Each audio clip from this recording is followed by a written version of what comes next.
I know तुम्हें यकीन नहीं हो रहा है, लेकिन यही सच है। क्यों, जलन हो रही है?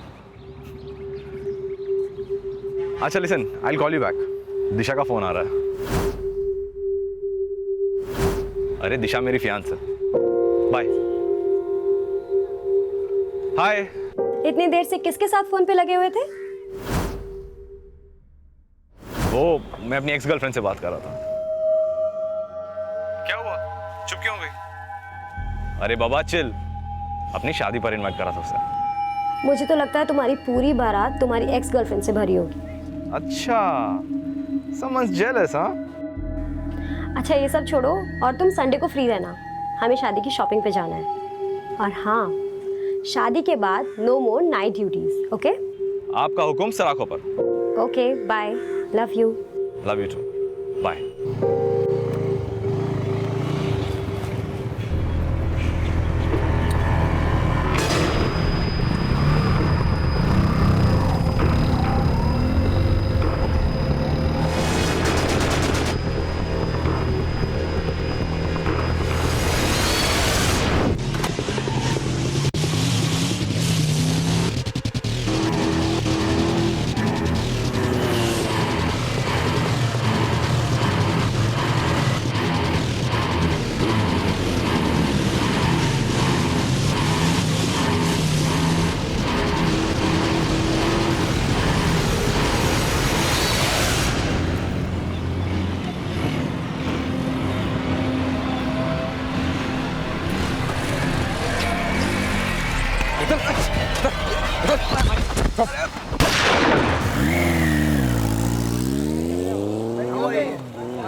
पुलिस को फोन किया क्या? पुलिस को फोन करो भाई।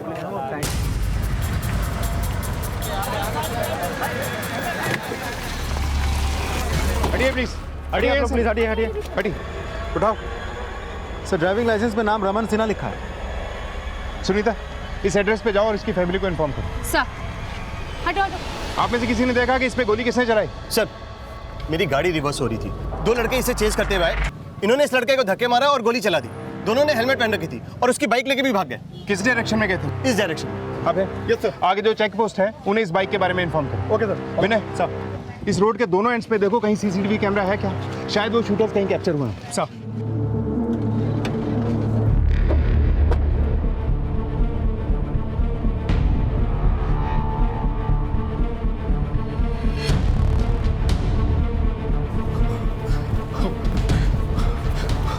सर सर मैं रमन का फादर हूँ। रमन कैसा है? आई एम सॉरी सर, यहाँ लाने से पहले ही वो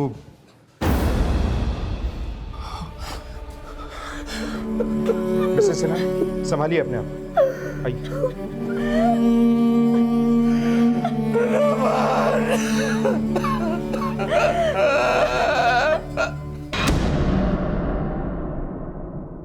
सर क्राइम सीन के आसपास हमें कोई सीसीटीवी नहीं मिला, लेकिन रमन की बाइक का नंबर हमें पता चला।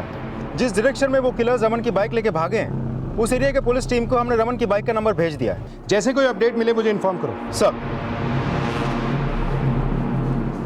सिन्हा जी, मैं समझ सकता हूँ इस वक्त आप बहुत बुरे समय से गुजर रहे हैं, लेकिन इससे पहले कि आपके बेटे के कातिल अंडरग्राउंड हो जाएं, मेरा आपसे बात करना बहुत ज़रूरी है। क्या आपको किसी पे शक है जिसने आपके बेटे का कत्ल करवाया या किया? उसका कोई दोस्त या कोई दुश्मन? सर मेरे बेटे की किसी से क्या दुश्मनी हो सकती थी? वो तो बहुत ही खुशमिजाज नेचर का लड़का था। मेरी बीवी के गुजर जाने के बाद मेरा एकमात्र सहारा वही था। अगले महीने उसकी शादी होने वाली थी सर, दिशा से। बहुत खुश था सर वो। जिस किसी ने भी उसके साथ ये किया है उसको छोड़िएगा मत सर, उसे फांसी होनी चाहिए, फांसी। जी हम पता लगाते हैं कि रमन का मर्डर किसने किया है, लेकिन क्या आप हमें बता सकते हैं कि रमन आज सुबह कहाँ के लिए निकला था? सर वो ब्लू सीजन्स होटल में लॉबी मैनेजर था। कल रात उसकी नाइट ड्यूटी थी। मुझे लगा रोज की तरह काम खत्म करके घर लौट आएगा, लेकिन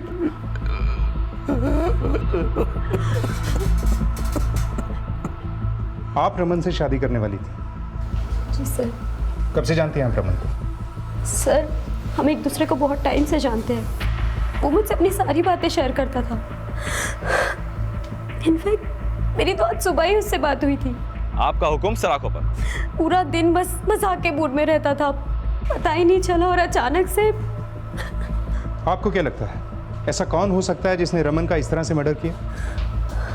सर, यही तो मुझे समझ नहीं आ रहा है। उसका किसी के साथ कोई ऐसा इशू नहीं था कि कोई इसे इस तरह से मार दे।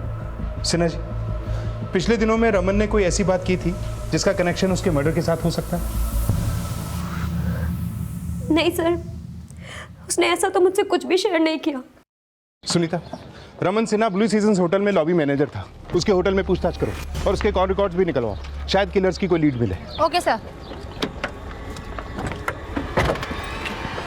रमन के पिता नीरज सिन्हा और रमन की मंगेतर दिशा से पुलिस को ऐसा कोई क्लू नहीं मिला जिससे यह पता चल सके कि रमन की हत्या के पीछे किसका हाथ है और क्या मकसद हो सकता है।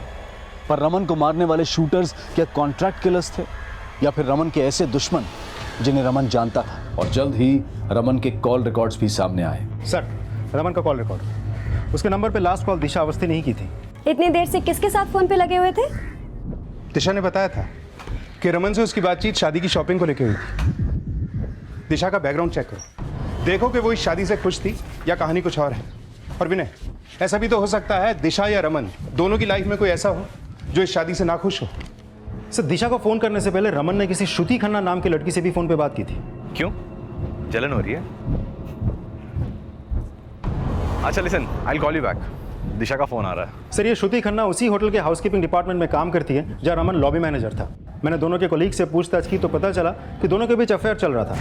करीब 6 महीने पहले श्रुति ने किसी सिद्धार्थ खन्ना से शादी कर ली थी।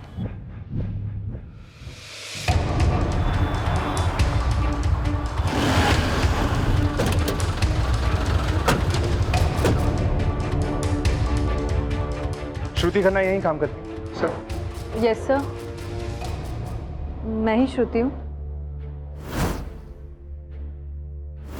रमन के मर्डर से पहले आपकी उससे फोन पे बात हुई थी? हाँ सर, वो मुझे शादी के लिए इनवाइट कर रहा था। रमन तो आपके साथ यहीं काम करता था, फिर वो आपको फोन पे इनवाइट क्यों कर रहा था? वो मुझे शादी में आने के लिए कन्विंस कर रहा था। क्यों? आपने शादी में आने से इनकार कर दिया था? नहीं सर, मैं तो उसकी शादी अटेंड करने वाली थी। लेकिन अब तो उसकी शादी कभी नहीं हुई।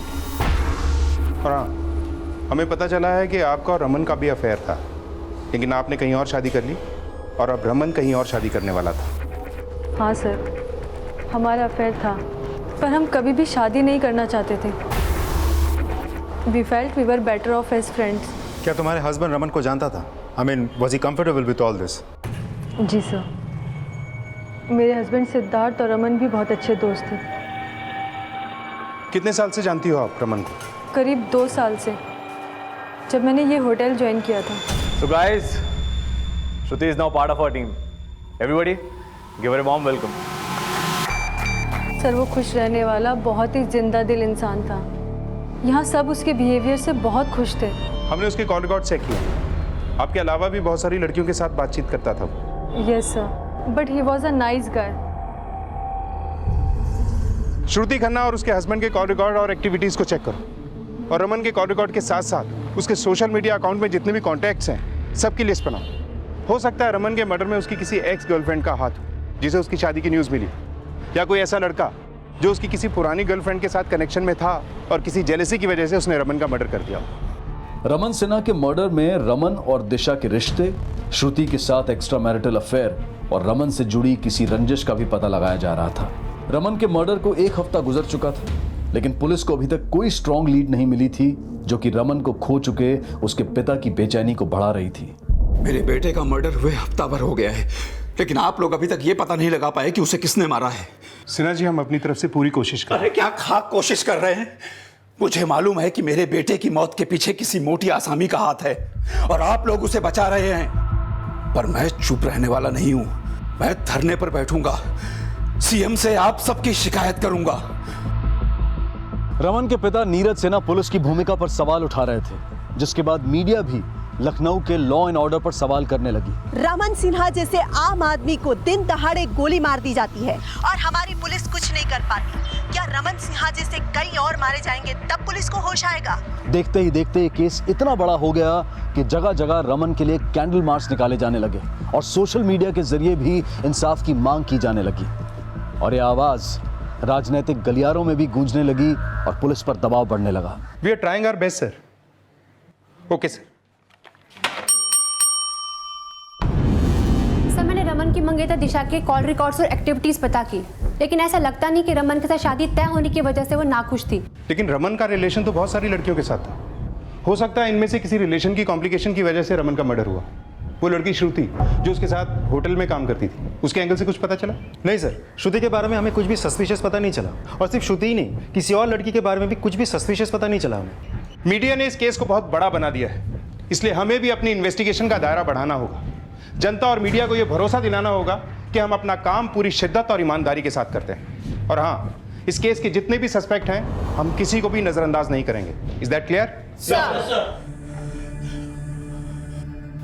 ठीक है पापा, शादी भी कर लो, लेकिन शादी के बाद क्या आप अपनी बहू के सामने ड्रिंक करेंगे? नहीं ना? तो इसीलिए प्रॉमिस।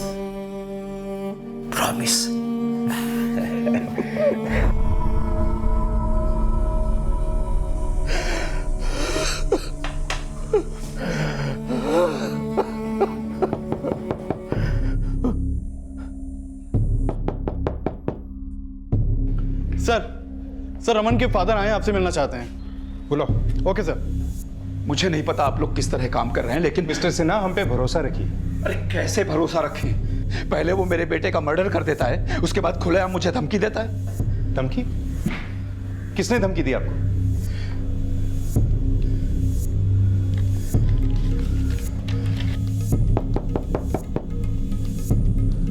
मैंने दरवाजा खोला तो वहां पर कोई नहीं था। ये लेटर पड़ा हुआ मिला। नीरज सिन्हा, अपने बेटे का मर्डर केस वापस ले ले, वरना तेरा भी वही हश्र होगा जैसा तेरे बेटे का हुआ। इस पे तो कोई एड्रेस या पोस्ट ऑफिस की स्टैम्प भी नहीं है। जी, मैं जानना चाहता हूं कि कौन है जिसने मेरे बेटे का मर्डर किया और अब मुझे धमकी दे रहा है। सिन्हा जी, हम पे भरोसा रखिए। ये जो कोई भी है, इस बार हमारे हाथ से बच नहीं पाएगा। इस लेटर पे जो हैंडराइटिंग है, ये हमें उस आदमी का लीड दे सकती है। श्रुति का हस्बैंड, दिशा और रमन के सारे दोस्त, सबकी हैंडराइटिंग को इस लेटर की हैंडराइटिंग से टैली करो।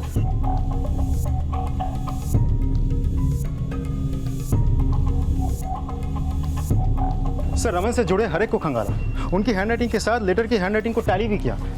कुछ हाथ नहीं लगा सर। फिर ऐसा कौन हो सकता है जिसने रमन का मर्डर किया और रमन के फादर को लिखकर यह साफ किया कि रमन का मर्डर उसी ने किया है, और उस आदमी की कोई भी लीड हमें नहीं मिल पा रही? आज 13 दिन बीत चुके हैं, लेकिन पुलिस अब तक उनके हत्यारों का पता लगाने में नाकाम साबित हुई है। जनता सवाल कर रही है, क्या वो ऐसे माहौल में सुरक्षित है? पुलिस को उनका जवाब देना ही पड़ेगा। ये रमन सिन्हा कौन है? आप तो पुलिस में हैं, आपको मालूम है किसने मारा इसको? अरे हमसे क्या पूछ रही हो? हमको तो पुलिस डिपार्टमेंट वालों ने सिक्योरिटी गार्ड बना के छोड़ दिया। 12 घंटे जज साहब के घर के बाहर मक्खी मारते रहता। छोड़ो, ड्यूटी जाना है अभी। टिफिन दो मेरा। Excuse me sir. Hello,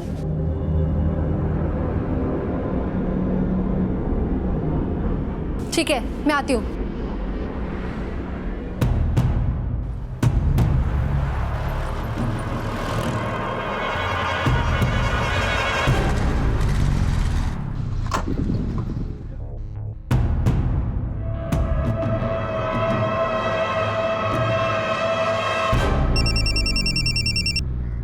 hello, what?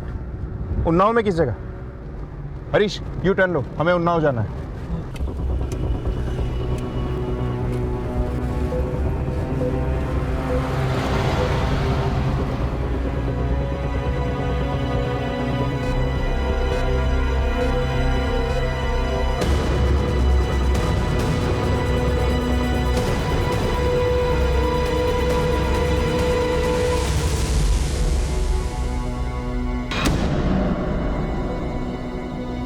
Raman Sinha की हत्या की जांच करने वाली सब इंस्पेक्टर सुनीता रानी की भी हत्या कर दी गई है। क्या सब इंस्पेक्टर सुनीता रानी को रमन केस के हत्यारों का कोई लीड मिला था जिसकी वजह से उनकी हत्या कर दी गई थी?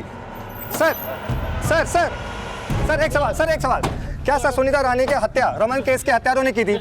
देखिए फिलहाल हम कुछ नहीं कह सकते, हम हर एंगल से जांच करेंगे। पहले रमन सिन्हा की दिन दहाड़े हत्या और अब रमन सिन्हा मर्डर केस की इन्वेस्टिगेशन टीम की लेडी सब इंस्पेक्टर सुनीता रानी का मर्डर। लेकिन सब इंस्पेक्टर सुनीता रानी की हत्या क्या रमन सिन्हा के कातिलों द्वारा पुलिस को दी गई कोई चेतावनी थी या फिर इसके पीछे कोई और ही बड़ा मकसद था?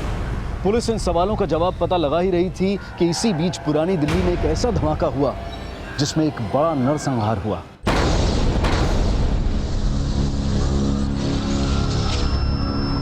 बॉम्ब विस्फोट की इस घटना के बाद आईडी यानी कि इन्वेस्टिगेशन डिपार्टमेंट के ऑफिसर सरफराज अली को इस विस्फोट की जांच सौंपी गई। सरफराज अली अब एक ऐसे मिशन में उतरने वाले थे जिसमें आगे चलकर कई और चौंका देने वाले अपराधों का खुलासा होने वाला था। इस ब्लास्ट में 26 लोगों की जानें गई हैं और 267 लोग घायल हुए हैं। इस ब्लास्ट से जुड़ी सारी टेक्निकल डिटेल्स इस फाइल में मौजूद हैं। And I know that you are one of the best officers that we have and I want you to crack this blast case as soon as possible. I will do my best, sir. जिन लोगों ने ये blast किए और करवाए हैं वो बहुत जल्द हमारी गिरफ्त में होंगे। I wish you luck. All the best. Sunita के मर्डर के एक दिन पहले उसे उन्नाव के एक पीसीओ से एक के बाद एक 2 कॉल आए थे। तुम जानते हो कि सुनीता को ये 2 कॉल किसने किए थे? हाँ सर, मैंने सुनीता मैडम को फ़ोन पे बात करते हुए सुना था। मुझे लगता है कॉल पे उन्हें कोई धमकियाँ दे रहा था। सर, इससे पहले कि सुनीता मैडम मुझे कुछ बताती, उन्हें दोबारा कॉल आया। इस बार फ़ोन पे उन्होंने कहा कि मैं आ रही हूँ और फिर वो चली गई। तुम्हें कुछ बताया सुनीता ने कि वो कहाँ जा रही है? नहीं सर, वो मुझे अपने साथ नहीं लेकर गई। वो बोल रही थी कि अबे तुम यहीं रुको, मैं अकेले निपटा के आती हूँ। और सुनीता ने मुझे भी रमन सिन्हा केस से रिलेटेड कोई अपडेट नहीं दी थी। क्या सुनीता वाकई रमन के केस से जुड़ा कोई राज जानती थी? अगर हाँ तो ये थ्रेट कॉल उसी की वजह से आया।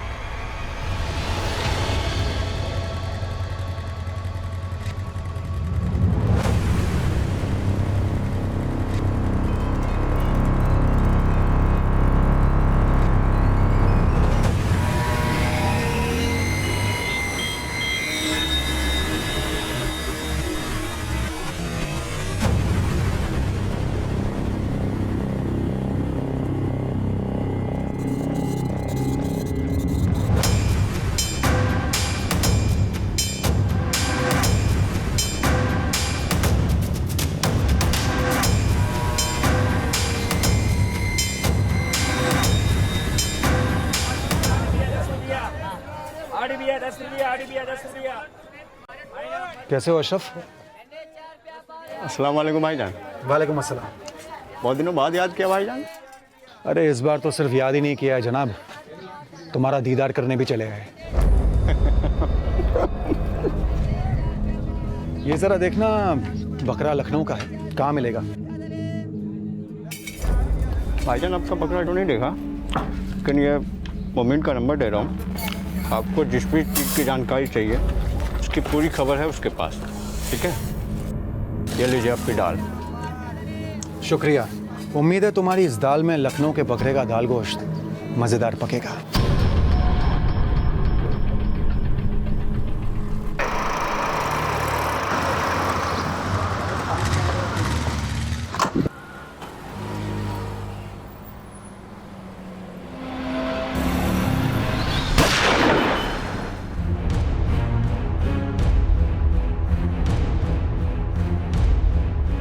सब इंस्पेक्टर सुनीता रानी के बाद ये दूसरे पुलिसकर्मी के ऊपर जानलेवा हमला लखनऊ में किया गया है।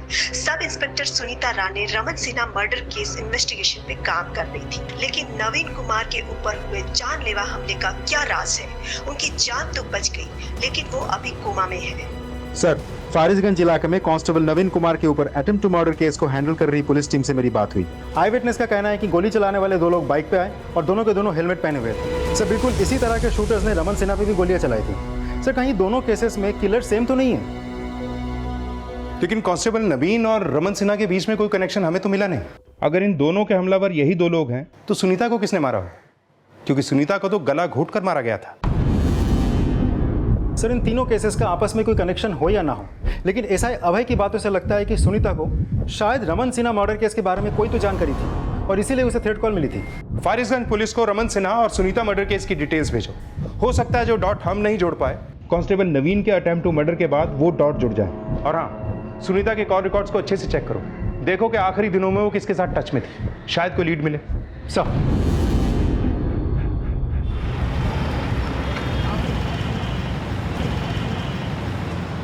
सर शायद अपनी मंजिल लखनऊ में है, इसीलिए सोचा बीवी बच्चों को भी लखनऊ घुमा लाता हूँ। Wish you a happy trip Sarfaraz. Thank you sir. Sir मैंने सुनीता के कॉल रिकॉर्ड में से एक नंबर को आइडेंटिफाई किया है। ये नंबर उन्नाव के सब इंस्पेक्टर रंजीत मिश्रा का है। रंजीत मिश्रा का घर उन्नाव में ही है। सर सुनीता मैडम को कॉल आने से पहले वो बोल रही थी कि अगले दिन हमें उन्नाव जाना है। अबे हमें उन्नाव जाना है, उन्नाव निकलने की तैयारी करो। Okay ma'am. हेलो, शायद वो रमन सिन्हा के केस के सिलसिले में उन्नाव जाने वाली हूँ। सर कहीं ऐसा तो नहीं कि सुनीता रंजीत मिश्रा के साथ रमन सिन्हा मर्डर को लेकर कुछ बात करती थी? शायद रंजीत ने सुनीता को कुछ बताया हो। सब इंस्पेक्टर रंजीत मिश्रा को मुझसे बात करने के लिए बुलाओ। Okay sir. अच्छे से खाओ, बाद में आइसक्रीम भी खाना है। सुनिए, आपने इमरान की होने वाली बीवी की तस्वीर देखी? देखिए कितनी खूबसूरत है। वाकई खूबसूरत है। इमरान बहुत लकी है जो उसे ऐसी लड़की मिली। अच्छा सुनिए, हम इमरान की शादी के लिए गांव तो जा ही रहे हैं ना, तो शादी के बाद कुछ दिन वहीं पे रुक जाते हैं ना। बहुत साल हो गए हम गांव नहीं गए। आइडिया तो अच्छा है, लेकिन शादी के बाद मुझे इमीडिएटली यहाँ लखनऊ आना है किसी काम से। उसके बाद गांव चले जाएंगे, 2-3 दिन वहाँ पे छुट्टी मना लेंगे। आप तो जब देखो तब काम काम ही करते रहते हो। यहाँ पर भी आए तो यहाँ पर भी काम ही है।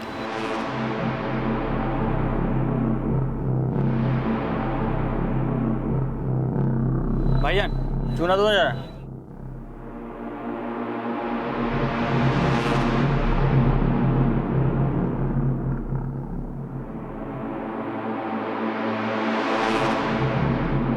तुम लोग खाओ, मैं 2 मिनट में आता हूँ। अरे कहाँ जा रहे हैं? अभी आए। हाँ, अभी आए।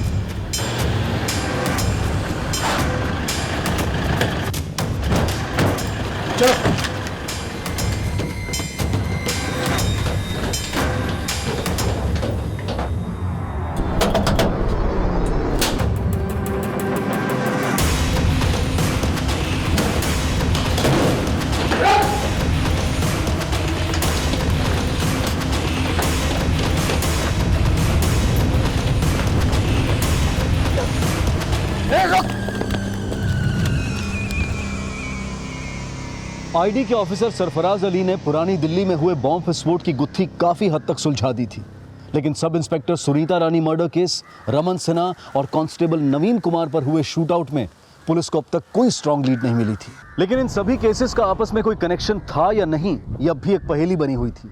और अब सब इंस्पेक्टर सुनीता रानी के कॉल रिकॉर्ड्स के बेसिस पर लखनऊ पुलिस ने उन्नाव पुलिस के सब इंस्पेक्टर रंजीत सिंह को पूछताछ के लिए बुलाया। रंजीत, तुम लगातार सुनीता के टच में थे। क्या रमन सिन्हा केस के बारे में सुनीता ने कभी तुमसे कुछ बताया था? नहीं सर, सुनीता ने रमन सिन्हा केस के बारे में तो कभी कुछ भी डिस्कस नहीं किया। नहीं, वो तुम उसके साथ फोन पे लगातार टच में थे ना? सर मैं पहले लखनऊ थाने में था और तब सुनीता भी वहीं थी और वहीं से हमारी जान पहचान भी है, इसीलिए अक्सर फ़ोन पे बातें होती रहती थी।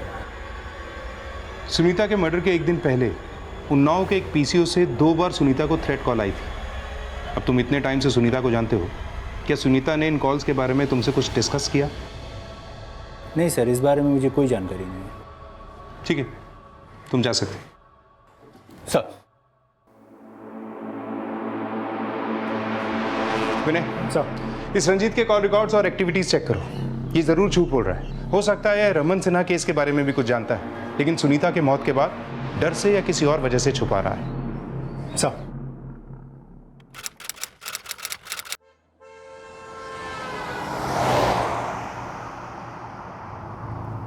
आपने नसरीन का लहंगा देखा था? कितना खूबसूरत था ना, पूरे 50,000 का था। यार अब लहंगा 50,000 का हो या लाख रुपए का, लेकिन वहां सबसे ज्यादा खूबसूरत तो तुम ही लग रही थी। अच्छा अरे बाबा, ये शॉर्टकट है ना, इसीलिए, वरना 15 किलोमीटर घूम के जाना पड़ता। बीच रास्ते में किसने पत्थर लगाया? देखता हूं। अब आईडी के होनहार इन्वेस्टिगेटिव ऑफिसर सरफराज अली को दिन दहाड़े उनकी पत्नी समेत गोलियों से भून दिया गया, लेकिन उनको मारने आए शूटर्स का रमन सिन्हा और कांस्टेबल नवीन कुमार पर हुए हमले से क्या कोई कनेक्शन था? और सब इंस्पेक्टर सुनीता रानी क्या राज जानती थी? उसकी हत्या क्यों हुई, यह अब भी एक रहस्य बना हुआ था। अब सरफराज अली की हत्या के बाद आईडी तुरंत हरकत में आ गई और आईडी ऑफिसर निशान झा को इस केस की अगुवाई सौंपी गई।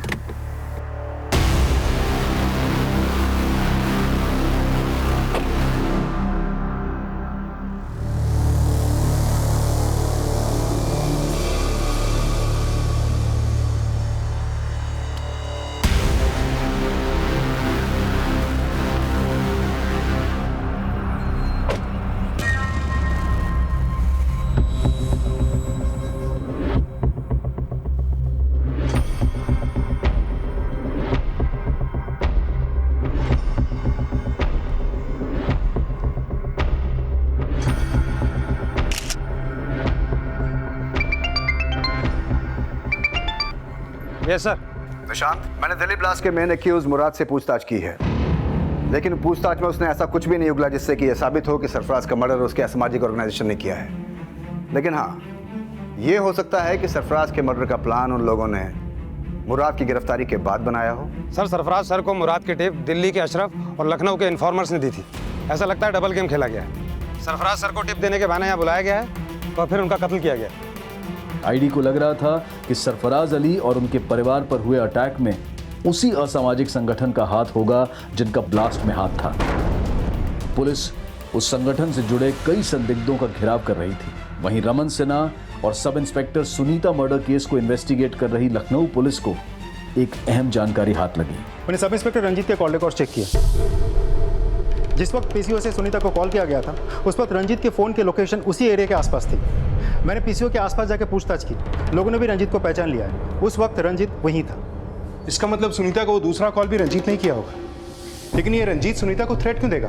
सर, रंजीत और सुनीता के बारे में एक और बात पता चली। लखनऊ के जिस थाने में रंजीत और सुनीता एक साथ काम करते थे, वहाँ के कोलीग से पूछताछ करके पता चला कि दोनों में अफेयर चल रहा था, जबकि रंजीत पहले से ही शादीशुदा था।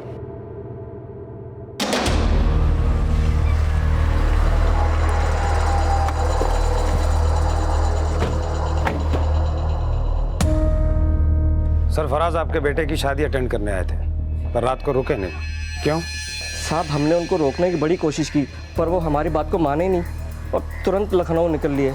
जो जो इस शादी में शरीक हुआ था, मुझे सबके डिटेल्स चाहिए। वैसे ऐसा कोई जिस पर आपको शक हो, जिसने शादी में उनका पीछा किया हो?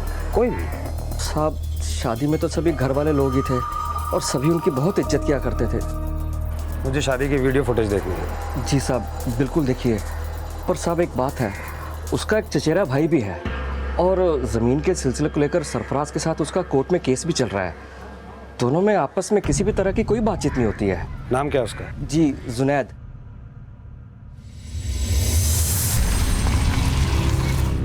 हमारा नाम ही जुनैद है सर। आप लोग बेकार ही हम पर शक कर रहे हैं सर। माना कि सरफराज भाई के साथ हमारा ज़मीन को लेकर झगड़ा चल रहा था, लेकिन सर यकीन मानिए हम उन्हें मारने के बारे में सोच भी नहीं सकते थे।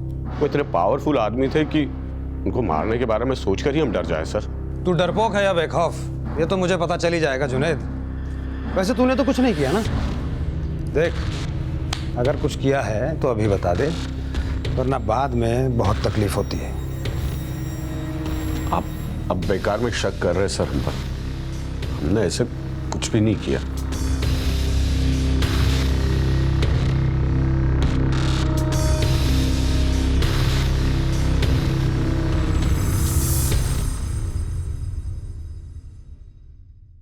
रंजीत, हमें शक ही नहीं बल्कि पूरा यकीन है कि सब इंस्पेक्टर सुनीता का मर्डर तुमने किया है। देखो, तुम खुद एक पुलिस वाले हो और अच्छी तरह से जानते हो कि सच उगलवाने के हमारे पास क्या क्या तरीके हैं, और मैं नहीं चाहता कि वो सारे तरीके मैं हाँ, मैंने सुनीता का मर्डर किया है। वो रोज़ाना मुझसे मिलने की कोशिश करती रहती थी। मुझसे कहती थी कि अपनी बीवी को डिवोर्स दे दो, मुझसे शादी कर लो। मैं नहीं करना चाहता था उससे शादी। मैंने उसे अवॉइड करने की भी बहुत कोशिश की, लेकिन वो हर रोज़ मुझसे मिलने की कोशिश करती रहती थी। सर, मैंने उसे रिक्वेस्ट की कि मुझे भूल जाए, लेकिन वो मेरी नहीं मानी। उसने मेरी वाइफ को हमारे रिलेशन के बारे में सब कुछ बता देने की धमकी दी। तभी मैंने फैसला किया मैंने उसे पीसीओ बूथ से कॉल किया और बोला, अगर तुमने मेरी वाइफ को कुछ भी कहा ना सुनीता तो अच्छा नहीं होगा। तुम मुझे धमका रहे हो? देखो, तुम्हारी बातों से मैं डरने वाली नहीं हूँ, ना ही पीछे हटने वाली हूँ। सर उसने मेरा फोन कट किया तो मैंने उसे दोबारा फोन किया। हेलो। देखो सुनीता, मैं तुम्हें धमकी नहीं दे रहा हूँ। प्लीज क्या हम मिलकर फिर से बात कर सकते हैं? तुम यहाँ आ जाओ, उसके बाद मैं तुम्हें घर छोड़ दूंगा। ठीक है? ठीक है, मैं आती हूँ। सुनीता का मर्डर तुमने क्यों किया ये तो तुमने बता दिया। अब ये बताओ कि रमन सिन्हा को क्यों मारा? मैंने नहीं मारा रमन सिन्हा को। इनफैक्ट मैं तो उससे जानता भी नहीं। तो सुनीता क्या रमन सिन्हा के मर्डर के केस के बारे में तुमसे कुछ डिस्कस कर रही थी? नहीं सर, हमारी ऐसी कोई बात नहीं। अगर सुनीता और सब इंस्पेक्टर रजीत में कुछ डिस्कस नहीं हुआ था तो एएसआई अभय को वो ऐसा क्यों कह रही थी? अबे, हमें उन्नाव जाना है, उन्नाव निकलने की तैयारी करो। Okay ma'am. क्या सुनीता को वाकई कुछ ऐसा पता चला था जो रमन सिन्हा के किलर्स की लीड दे सकता था? सर मैंने सुनीता के ड्रॉर्स, पर्सनल फाइल्स सब कुछ अच्छे से चेक किया, लेकिन मुझे ऐसा कुछ भी नहीं मिला जैसे उसने एएसआई अभय को कहा था। सर कहीं ऐसा तो नहीं कि सुनीता को कहीं से कोई इन्फॉर्मेशन मिली थी और वो उसके दिमाग में रह गई थी? सुनीता ने क्या कहा था ये तो हम गेस नहीं कर सकते, लेकिन हमें किसी भी हाल में ये जरूर पता करना है कि रमन सिन्हा को शूट करने वाले वो किलर कौन थे और क्या कांस्टेबल नवीन को भी उन्हीं किलर्स ने शूट किया था। ये दोनों केसेस आपस में कनेक्टेड हैं या अलग अलग? सर पोस्टमार्टम रिपोर्ट के हिसाब से सरफराज सर को 26 गोली मारी गई, लेकिन सर एक अजीब बात पता चली है, जितनी भी बुलेट्स फायर की गई सब की सब यूपी पुलिस की पिस्टल से फायर की गई। क्या? यूपी पुलिस की पिस्टल? हाँ सर, आज से कुछ दिन पहले जज गिरधर सेन की ड्यूटी कर रहे हैं यूपी पुलिस के कांस्टेबल नवीन कुमार को कुछ किलर ने शूट कर दिया था और सर मौका वारदात से उनकी पिस्टल लेकर फरार हो गए थे। फिलहाल सर कांस्टेबल नवीन अभी कोमा में है। सर नवीन का केस हैंडल कर रही पुलिस के मुताबिक वो 2 लोग थे और दोनों ने हेलमेट पहन रखा था, इसलिए सर किसी ने उनकी शक्ल नहीं देखी। सर इसके अलावा उन किलर्स के बारे में कोई इन्फॉर्मेशन नहीं है। अंकित, मुझे उस एरिया का डंप डेटा चाहिए जहां पर कांस्टेबल नवीन पर गोली चली थी, और उस एरिया का भी जहां पर सरफराज और उसकी फैमिली पर अटैक हुआ था। दोनों का डेटा टैली करो। आई एम श्योर हमें कोई ना कोई कॉमन नंबर जरूर मिलेगा और ये कॉमन नंबर हमें किलर तक पहुंचने में मदद करेगा। ठीक है sir. ID officer Sarfaraz Ali और उनकी पत्नी को यूपी पुलिस की पिस्टल से शूट किया गया था। यूपी पुलिस के कांस्टेबल नवीन कुमार की पिस्टल चुराई गई थी, लेकिन नवीन कुमार पर हमला और रमन सिन्हा का murder illegal country made pistol bore .32 से किया गया था। लखनऊ पुलिस को रमन के शूटर्स की कोई लीड नहीं मिली, लेकिन जब आईडी ने सरफराज अली पर अटैक किए गए गाजीपुर एरिया और कांस्टेबल नवीन कुमार पर अटैक किए गए लखनऊ के फजलगंज एरिया का डंप डेटा स्टडी किया तो उन्हें एक क्लू मिला। सर मैंने उन दोनों एरिया के डंप डेटा को स्टडी किया है। सर जहाँ सरफराज सर को शूट किया गया था उस एरिया के आसपास इस एहसान का फ़ोन एक्टिव था। एहसान? हाँ सर, इसके बारे में इन्फॉर्मेशन निकाली है। सर ये जुनैद का भांजा है और जिस दिन लखनऊ में नवीन को शूट किया गया था उस दिन इसका फ़ोन बंद था, लेकिन शूट आउट के कुछ दिन पहले तक इसका फ़ोन लगातार लखनऊ में एक्टिव रहता था। लेकिन यह भी तो हो सकता है कि कांस्टेबल नवीन के शूट आउट के वक्त इस एहसान ने जानबूझकर अपना फ़ोन बंद किया हो सकता है सर। फिलहाल सर इसका फ़ोन अभी बंद है और ये घर से फरार है। इस एहसान के मामा जुनैद को बुलाओ, अब मामा ही बताएगा भांजा कहाँ है। ठीक है सर। सर माना कि एहसान मेरा भांजा है, लेकिन मैं काफ़ी टाइम से उससे मिला नहीं हूँ। लेकिन जिस वक्त सरफराज तेरे गांव में शादी अटेंड कर रहे थे उस वक्त एहसान वहीं पर था, उसी गांव में, जबकि इसके पास तो कोई इनविटेशन भी नहीं था। फिर ये वहाँ क्या कर रहा था? और अगर ये तुझसे मिलने नहीं आया था तो फिर किससे मिलने आया था? सर हो सकता है कि वो उस दिन गांव में हो, लेकिन इस बारे में सच में मुझे कुछ नहीं पता। और कौन कौन है इस गांव में जिससे उसकी बातचीत है? कोई आइडिया नहीं सर। तू मुझे बेवकूफ़ समझ रहा है? बेवकूफ़ दिखाई देता हूँ मैं? बोलेगा या उगलवाऊँ? सर मैं सच बोल रहा हूँ, आप मेरा यकीन करो प्लीज। मान लिया? मान लिया? जा। मतलब सर? मतलब जा।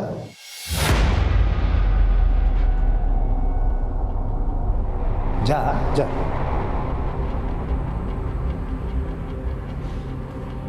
सर जाने क्यों दिया इसे? 4 थप्पड़ मारते सब कुछ उगल देता है। इसको पकड़ के रखने में हमारा कोई फ़ायदा नहीं है, हमारा फ़ायदा है इसे खुला छोड़ने में। ये खुद हमें एहसान की लीड देगा। इसकी एक एक एक्टिविटी पे नज़र रखना और उस एहसान का लुकआउट नोटिस जारी करो। मुझे यूपी के एक एक अखबार में उसकी खबर चाहिए, फ़ोटो के साथ। शायद हमें उसकी कोई लीड मिल जाए। जी सर।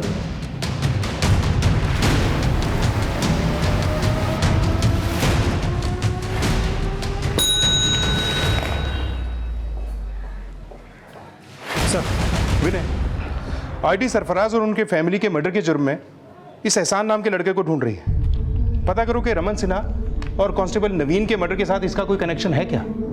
Okay sir.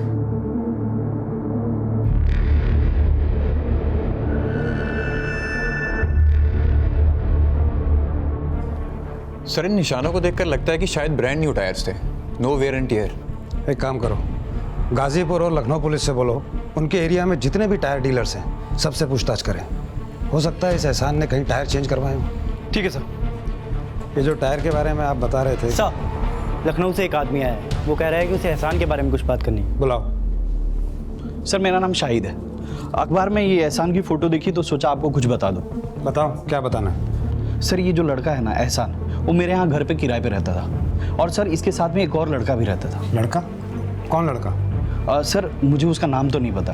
एहसान ने मुझे बताया था कि उसका दूर का भाई है। और सर, मुझसे जब एहसान ने घर किराए पे लिया था तो मुझे कोई डॉक्यूमेंट्स नहीं दिए। मैं बार बार मांगता था, लेकिन वो फिर भी कोई ना कोई बहाना करके टाल देता था। आखिर में मैंने उसको बोल दिया कि अगर तुमने मुझे डॉक्यूमेंट्स नहीं दिए तो मैं तुमको घर से निकाल दूंगा। और जब दूसरे दिन मैं उसके घर पे गया सर, तो वो वहाँ से गायब हो चुका था बिना मुझे बताए। एक मिनट, ये जिस लड़के का भी आपने जिक्र किया जो एहसान के साथ रहता था, इसका स्केच बनवा सकते हो? बिल्कुल सर।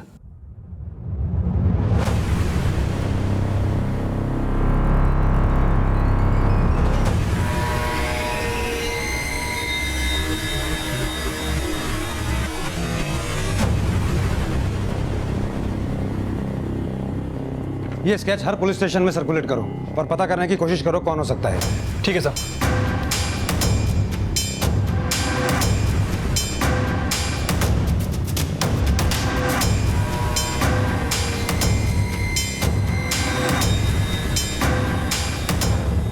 सर, ये लड़का जो किराए के घर में एहसान के साथ रहता था, सर इसका नाम कौशर है, हिस्ट्री शीटर है सर।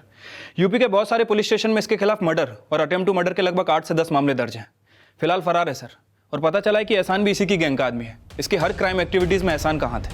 इसका मतलब ये एहसान और ये सर, 2 दिन पहले जुनैद ने ग्रेटर नोएडा में किसी को कॉल किया था सर। पता चला है कि वहाँ पर जुनैद की बहन भी रहती है।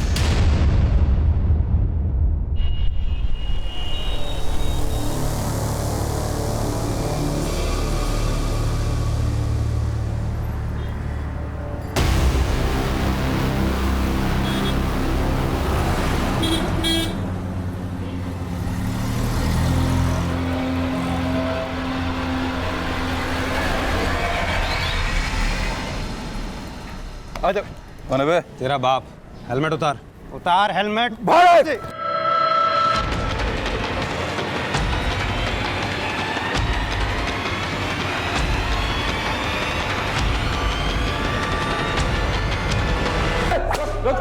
साहब, इसको रुको रुको रुको।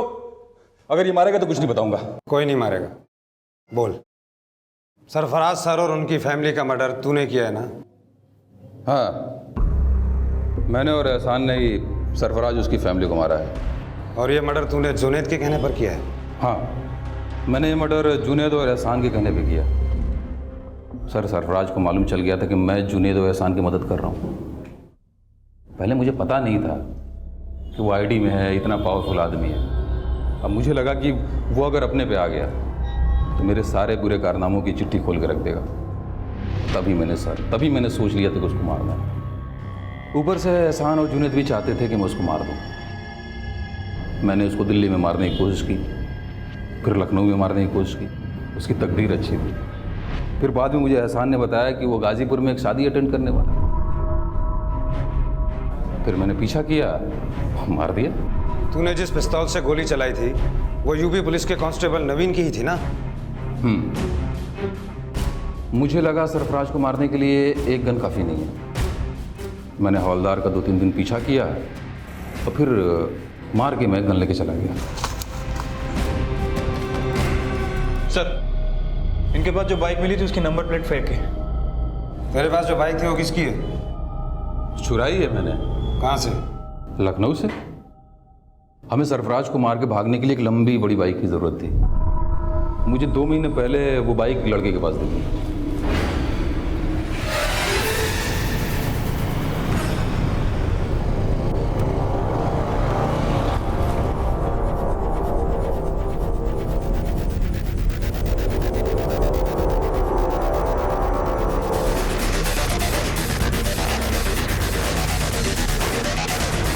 तूने उस लड़के को सिर्फ इसलिए गोली मार दी क्योंकि तुझे उसकी बाइक छीननी थी? हाँ, मुझे उसके बाइक पे दिल आ गई थी। मैंने उसे मार दिया और बाइक लेके भाग गया। मीडिया वालों ने हंगामा मचा दिया था। फिर मैंने एहसान के हाथों से उसके बाप के पास एक चिट्ठी भिजवाई।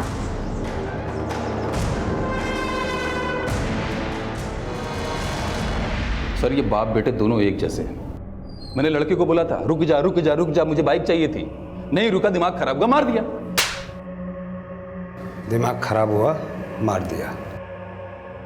जब तक इसका दिमाग ठीक ना हो जाए मारते रहो इसे। हाथ नहीं लगाना।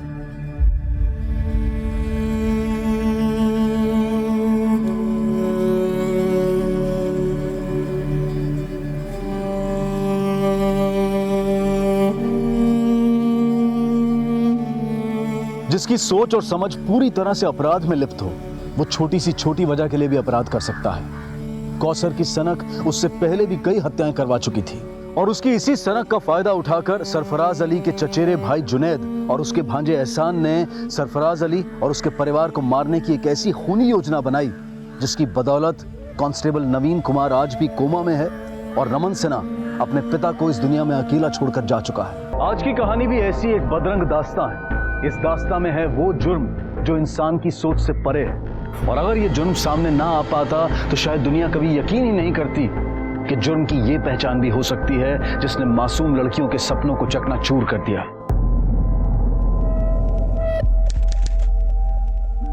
अबे कल रात को तो था ही नहीं यार, क्या मजा आया। अरे क्या सही माल जा रही यार। अरे ओ छमिया, जरा पलट तो जरा। क्या बोला? क्या बोला? हाँ? क्या बोला तूने? हाँ, अच्छा लगा और सुनने का मन है। चप्पल मारूंगी ना सारी बत्ती से बाहर आ जाएगी, समझा? मार ले, इसी बहाने तू करीब तो आएगी। चल, तुझे जो करना है तू कर ले, मुझे जो करना है मैं करूंगा। इसी में तो हमारा फायदा है। आ जाना, करीब आ जाना। बचाओ! अरे कोई नहीं आएगा, मरने के किसी को। हाँ, कोई नहीं आएगा, समझी क्या तू? हाँ, ये ले वीडियो बना। किसका? लड़के का? अबे लड़की का नहीं, इन लोगों की अब धुलाई करूंगा ना, उसका वीडियो बना। अरे काहे को घाई है तेरे को?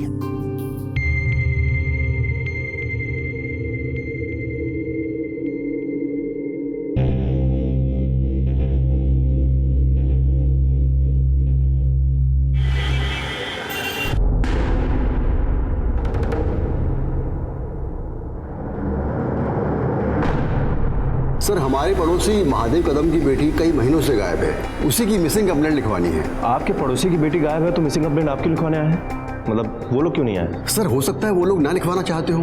मैं सर कई महीनों से देख रहा हूँ महादेव कदम और उनकी बीवी गंगा, उन दोनों का बिहेवियर जो है ना वो मुझे कुछ ठीक नहीं लग रहा है। इकलौती बेटी गायब हुई है और उन्हें कोई फर्क ही नहीं पड़ा। आपने कभी इस बारे में उनसे पूछने की कोशिश की? कई बार सर, लेकिन वो हर बार बात को टाल जाते हैं या फिर बात को घुमा देते हैं। कब से गायब है उनकी बेटी? यही कोई 7-8 महीने हो गए। नाम क्या बताया था आपने लड़की का? गीता कदम।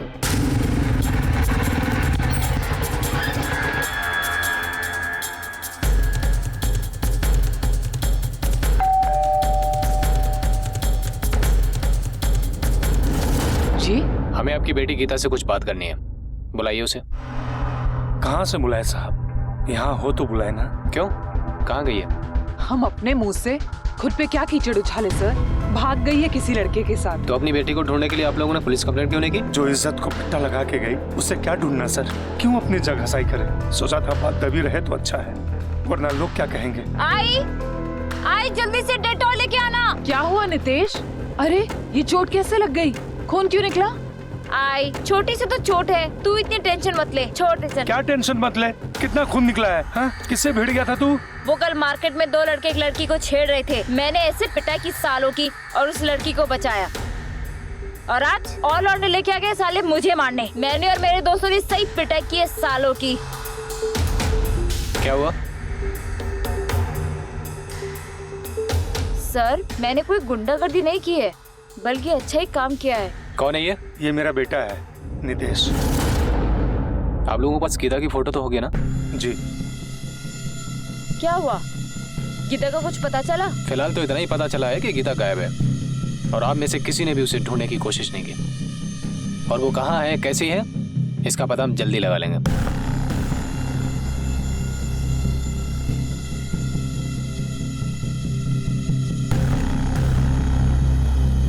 आप लोग पुलिस स्टेशन आ जाइएगा, गीता की मिसिंग कंप्लेंट लिखवाना है। गीता को उसके पेरेंट्स के साथ यानी महादेव और गंगा के साथ कैसा रिलेशन था? साहब, महादेव और गंगा गीता की शादी के लिए बहुत परेशान थे। क्यों? महादेव ने बहुत साल पहले महाराष्ट्र से आकर एक लोकल पार्टनर के साथ में फैक्ट्री डाली थी और पार्टनर ने धोखा दे दिया, तो महादेव तो लगभग बर्बाद सा ही हो गया था।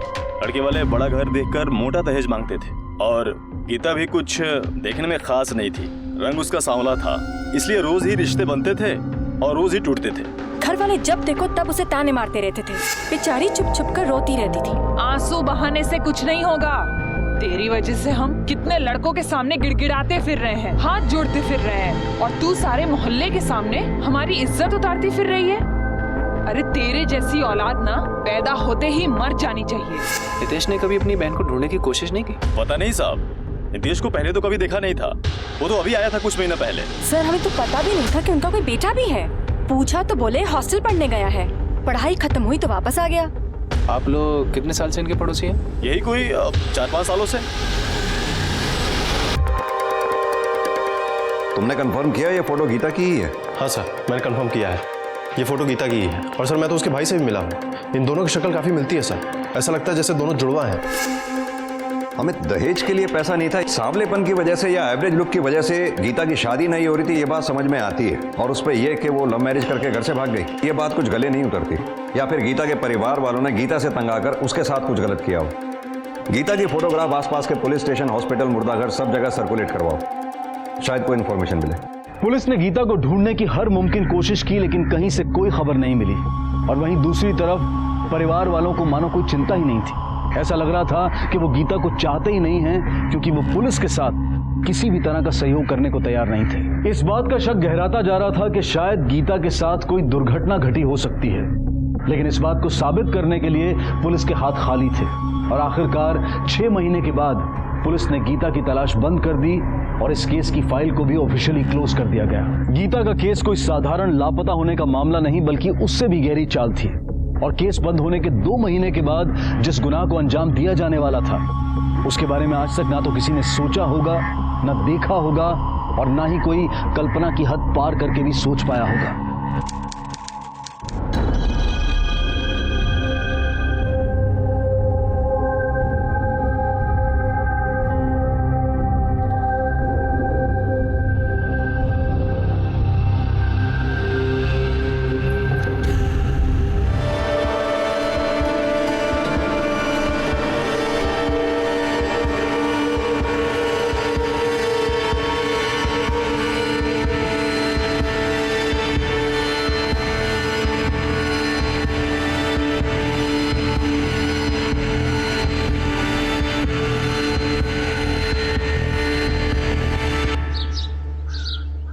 नंदिनी, बहू, अरे अभी तक सो रही है क्या?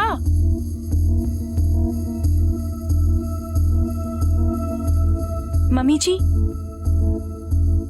नींद तो खूब आती है तुझे, आवाजें लगा लगा के मेरा गला दुख गया। ये बढ़िया है, सास सवेरे उठ के घर का काम कर रही है, बहू पैर पसार के सो रही है। सॉरी मम्मी जी, आगे से ऐसा नहीं होगा। होना भी नहीं चाहिए, होगा तो तू ही भुगतेगी, समझ गई ना? जी मम्मी जी।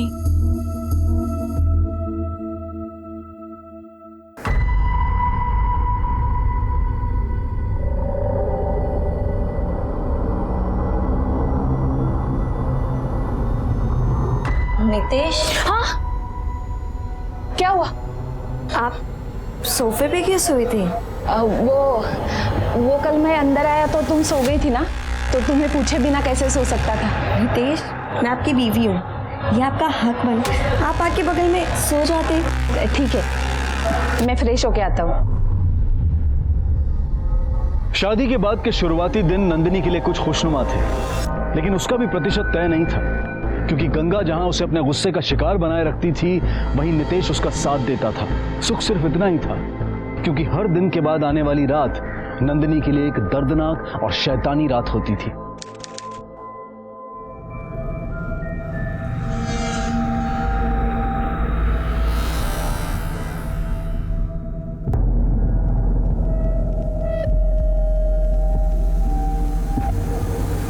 नितेश, आप क्यों हर रोज मुझे ऐसे अकेला छोड़कर चले जाते हो? नितेश, मैं आपकी वाइफ हूँ और मैं भी आपसे वही चाहती हूँ जो हर पत्नी अपने पति से चाहती है। क्या प्रॉब्लम है नितेश? मुझसे कोई गलती हुई है? सॉरी नंदिनी, गलती तुम्हारी नहीं मेरी है। मैं ही थोड़ा परेशान हो गया था कि तुम्हें खुश रख पाऊंगा या नहीं। नहीं नितेश, आपको परेशान होने की कोई जरूरत नहीं है। मैं बहुत खुश हूँ यहाँ पर। आपको याद है आपने वो सोशल मीडिया पे एक वीडियो अपलोड किया था लड़की को बचाने वाला? मुझे तभी से आपसे प्यार हो गया था और हम लोग सोशल मीडिया पे कब से फ्रेंड्स हैं। मैं तो आपकी पर्सनालिटी की तभी से फैन हो गई थी। मैं तभी से आपसे प्यार करती हूँ। जाओ पर्दे लगा दो।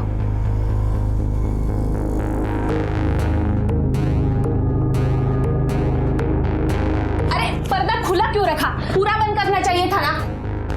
और बिल्कुल रोशनी नहीं आनी चाहिए बाहर से। लेकिन इतने समय क्या होता है नितेश? मैंने बोला ना, बाहर से जरा सी भी रोशनी नहीं आनी चाहिए। जाओ लैंप ऑफ करो और बेड पे लेट जाओ। लेकिन लैंप क्यों ऑफ करना है? जितना बोला है उतना करो। लाइट ऑफ करो और लेट जाओ। एक काम करो, आप ट्यूबलाइट ऑफ कर दो, लैंप ऑन रहने दो। मैंने बोला ना।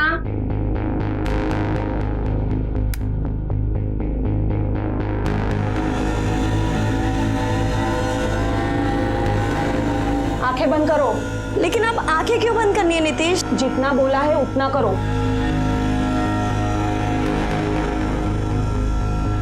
बोला ना आंखें बंद करो।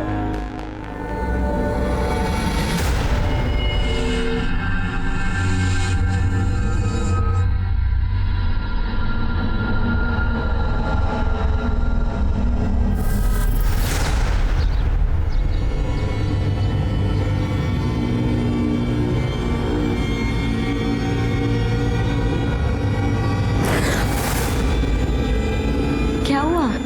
कुछ नहीं, वो गुड मॉर्निंग। Good morning.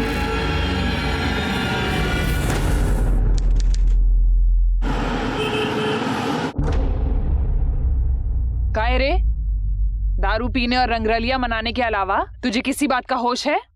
तेरी बीवी के मायके से अभी तक पैसे नहीं आए हैं। आज आपने आने में देर कर दी। तेरे बाप ने दहेज के बाकी पैसे अभी तक नहीं दिए। कल मायके जा और पैसे लेके आ, समझी? नितेश, वो लोग पैसा कहाँ से देंगे? ऑलरेडी उनकी हालत। नितेश, जितना बोला है ना उतना कर, समझी?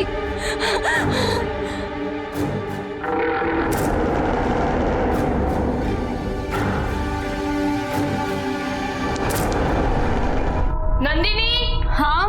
मेरे कपड़े देना जरा। एक मिनट।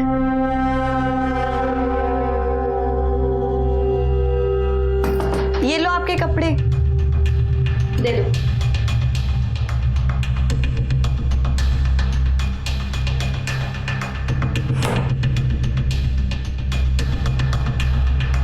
नितेश, एक बात पूछूं आपसे? हाँ पूछो। हमारी शादी को 1 महीना हो गया है और आज भी आप बाथरूम से रेडी होकर आते हो। रात को लाइट्स ऑफ करने की टेंशन मुझसे ज्यादा आपको होती है। आप अभी तक मुझसे शर्माते हो। ये सब आपको अजीब नहीं लगता? कोई अजीब बात नहीं है, बचपन से मेरी यही आदत है। एक और बात पूछनी थी आपसे। हाँ पूछो। वो पास वाली आंटी कह रही थी कि आपकी एक बहन भी थी। खबरदार उसके बारे में बात की तो। हमारे लिए वो मर गई है, मेरी कोई बहन नहीं थी, समझी? आज के बाद ये फालतू के सवाल मत करना और जाके बाप से दहेज के पैसे लेकर आना, समझी?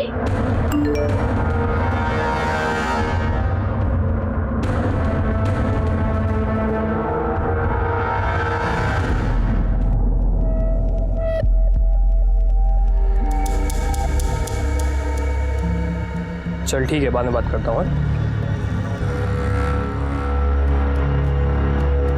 Madam parcel. कितने टाइम की गारंटी है? क्या मैडम आप भी, बैंक को कम आ लेगा, गारंटी कहाँ से देंगे? बस नई साइड लाने पड़ेंगे आपको, बेस्ट पीस है आपके लिए। ये लो आपका पैसा। Thank you madam.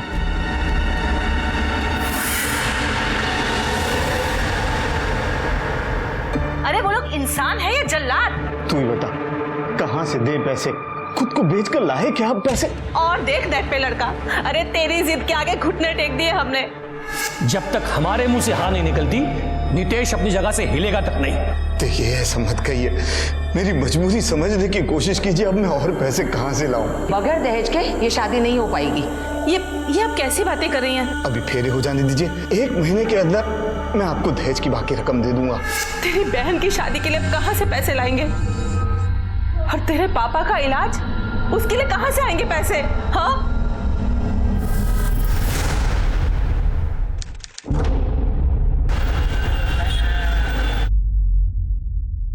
सर, हमें महादेव कदम की बहू नंदिनी के गायब होने की कंप्लेंट लिखवानी है। आप तो वही है ना जिन्होंने कुछ महीने पहले महादेव की बेटी की मिसिंग कंप्लेंट करवाई थी? आपको कैसे पता कि महादेव जी की बहू नंदिनी घर से गायब है? सर, उन्होंने उसे कुछ दिन पहले घर से बाहर निकाल दिया था। प्लीज नितेश, मुझे भी अपने साथ। Nitesh please, Nitesh please, Nitesh. Sir, उस दिन के बाद से उसे कभी किसी ने नहीं देखा। हो सकता है वो मायके गई हो या बीमार हो, इसलिए नहीं दिख रही होगी। सर, अगर बीमार भी होती तब भी कभी तो किसी को दिखाई पड़ती। और सर, ऐसी कौन सी लड़की होती है जो बिना किसी कारण के इतने दिनों तक अपने मायके में जाके बैठेगी? उसका पति घर पे है? हाँ सर, घर पे ही है। ठीक है, आप जाइए, हम देखते हैं। जी सर। अमित सर, ये बात कुछ अजीब नहीं लगती? एक ही फैमिली की पहले बेटी गायब होती है और बाद में बहू, और फैमिली को कोई फर्क भी नहीं पड़ता। ये फैमिली में चल क्या रहा है?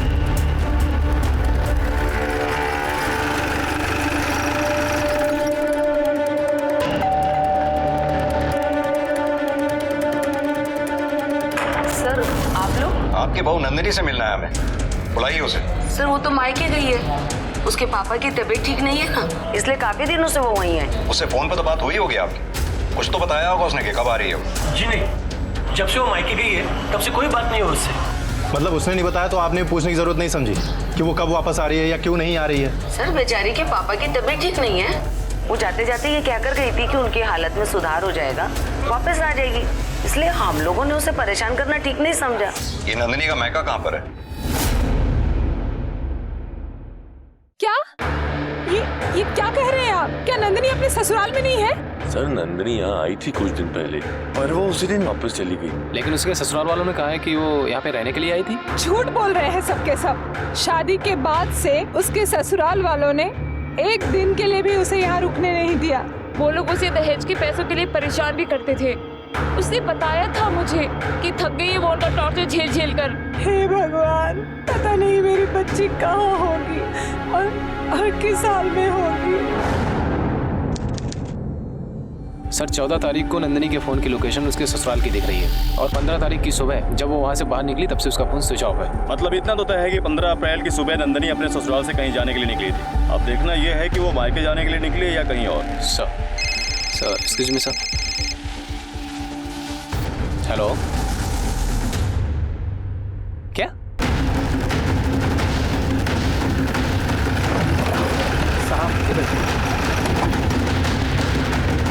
आप लोग प्लीज साइड हो जाइए।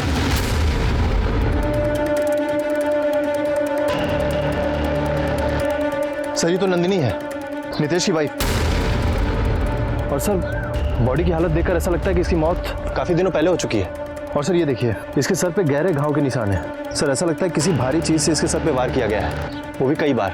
कांस्टेबल, आसपास अच्छी तरह से छानबीन करो, देखो कुछ मिलता है क्या। अमित सर, बॉडी को पोस्टमार्टम के लिए भिजवाओ। ठीक है सर। लाश को सबसे पहले किसने देखा था? सर, इन बच्चों ने।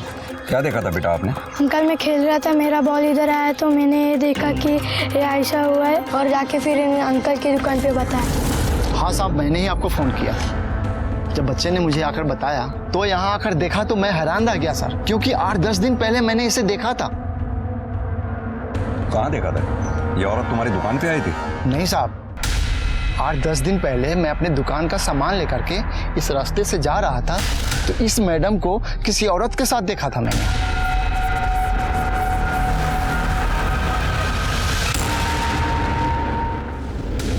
8-10 दिन पहले मैं अपने दुकान का सामान लेकर के इस रास्ते से जा रहा था तो इस मैडम को किसी औरत के साथ देखा था मैंने। उस औरत को पहचानते हो? उसका चेहरा देखा था तुमने? नहीं साहब, उस औरत की पीठ मेरी तरफ थी, वो सर पे दुपट्टा ले रखी थी। उस औरत ने सलवार कमीज पहन रखी थी। और हाँ सर, आपस में दोनों में बहस चल रहा था।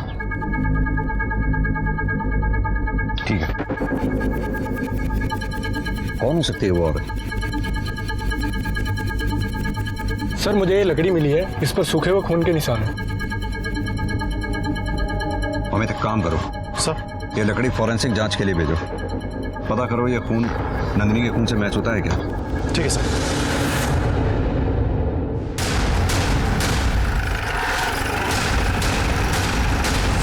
नंदिनी तुम्हारी बहन थी, कुछ तो उसने बताया होगा तुम्हें। उसकी लाइफ में क्या प्रॉब्लम थी, क्या चल रहा था? उसकी लाइफ की प्रॉब्लम था उसका पति। सिर्फ वो ऐसी हरकतें करता था कि मुझे विश्वास भी नहीं हुआ कि कोई आदमी ऐसा कैसे हो सकता है। मुझे नितेश समझ ही नहीं आ रहा है निशा, मैं पता नहीं कहाँ फंस गई हूँ। वो बाथरूम से भी पूरे रेडी होकर निकलते हैं। इतनी सी बात पे परेशान हो? इतनी सी बात नहीं है निशा, वो कभी मेरे सामने कपड़े नहीं बदलते। अचानक से मैं उनके सामने आ जाऊं तो वो हड़बड़ाहट से जाते हैं। मुझे लगता है कि आप ज्यादा सोच रही हो। ज्यादा सोच नहीं रही, ज्यादा हो रहा है मेरे साथ। तुझे पता है, हमारे बीच वो पति पत्नी वाला रोमांस, प्यार, ऐसी कोई चीज नहीं। रात को तो वो बहुत ही अजीब बर्ताव करते हैं। सारे पर्दे बंद कर देना, कमरे में पूरा अंधेरा कर देना, जरा सी भी रोशनी नहीं आने देते। आज तक उन्होंने मुझे मेरी आंखें तक नहीं खोलने दी है। दीदी को समझ ही नहीं आ रहा था कि उनकी प्रॉब्लम क्या है। एक तो बार जब उसने उनसे बात करने की कोशिश की तो पहले तो उन्होंने टाल दिया, और फिर हाथ सारे जवाब दे दूंगा तुझे। आज के बाद ना एक सवाल नहीं पूछेगी मुझसे, ये क्यों, वो क्यों, ऐसा क्यों, ऐसा क्यों। हाँ, जानवर है वो आदमी। सर हो सकता है कि दहेज के लालच में नितेश ने नंदिनी का खून किया। और सर कहीं ऐसा तो नहीं कि उसको कोई फिजिकल प्रॉब्लम हो जिसकी वजह से वो हर काम छुप के करता हो? अमित, किसी आदमी को शराब की लत होना, पैसों का लालच होना, ये बात समझ में आती है, लेकिन ये बात समझ में नहीं आती कि ऐसी क्या फिजिकल प्रॉब्लम हो सकती है कि एक पति अपनी पत्नी से इस कदर बात छुपाता है कि उसके सामने कपड़े नहीं बदलता, कोई बात शेयर नहीं करता, जिसे रोशनी पसंद नहीं है, और जरा सी बात पूछने पर इतना वायलेंट हो जाता है। क्या प्रॉब्लम हो सकती है? सर वैसे प्रॉब्लम तो कुछ भी नहीं है। नितेश बचपन से अपने नाना नानी के साथ रह रहा था, उसके बाद वो हॉस्टल चला गया। कभी इसके साथ ज्यादा वास्ता नहीं रहा। कभी कभी इसकी आदतों से हमें भी प्रॉब्लम होती है। सर ये थोड़ा शाय है, लेकिन शाय होना कोई गुनाह तो नहीं है ना सर? नहीं, बिल्कुल नहीं।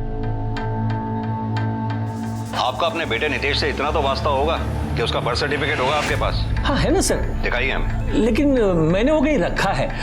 मैं अगली बार ढूंढ के रखूंगा, आप आएंगे तो अगली बार दिखा दूंगा। आप महादेव जी, बर्थ सर्टिफिकेट कोई ऐसी चीज नहीं है जो आपको ढूंढना पड़ेगा, और अगर ढूंढना भी पड़ेगा तो ढूंढिए, हमें अभी देखना है। जाओ मेरे अलमारी के ड्रॉर में देखो, वही कहीं रखा होगा। जाओ जाके ढूंढ के लेके आओ। सर आप बेकार में शक करें मेरे बेटे पे, ये तो बहुत ही शरीफ है। सड़क चलती लड़कियों की मदद भी करता है सर। ये तो बहुत अच्छी बात है, सड़क पर चलती लड़कियों की मदद करता है, और यही लड़का घर वापस आकर शराब के नशे में दहेज के लिए अपनी बीवी को बेल्ट से मारता है। सर ऐसा कुछ भी नहीं है सर। सर हमने दहेज के लिए 1 रुपया भी नहीं मांगा था, जितना उन्होंने खुशी से दिया हमने ले लिया सर। सर ये